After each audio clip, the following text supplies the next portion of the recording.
বিসমিল্লাহির রহমানির রাহিম।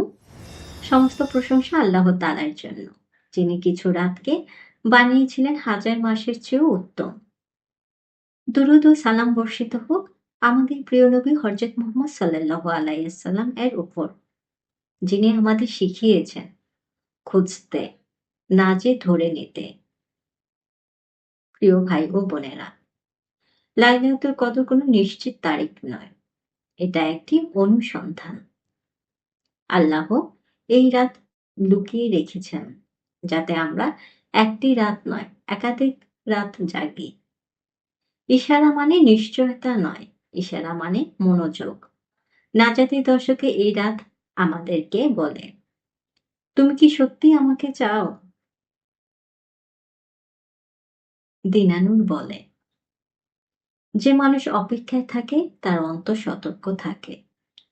ঘুমও তখন আবাদতে পরিণত হয়। অনেকে বলে, এই রাতে আকাশ শান্ত থাকে, হাওয়া নরম হয়, কিন্তু আসল ইশারা আসে অন্তরের ভেতর। আজই নিজেকে প্রশ্ন করুন, আমি কি ইবাদত করছি তারিখের আশায়, নাকি আল্লাহর আশায়? আজকে মূল আমল, সচেতন জাগরণ। আজ রাতকে বিশেষ ভাবুন, কিন্তু একমাত্র ভাববেন না। নামাজ পড়ুন, কোরআন পড়ুন, বেশি বেশি দোয়া দুরূদ পড়ুন। আর একটি কথা মনে রাখুন, লাইলাতুল কদর যাকে চায় তার অন্তরে আসে। প্রিয় ভাই ও বোনেরা, যে খোঁজে সেই পায়।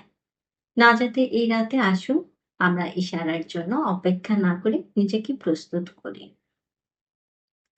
আল্লাহ আমাদের এই রাতগুলো কবুল করুন, আর আমাদেরকে লাইলাতুল কদরের বরকত দান করুন। আমিন।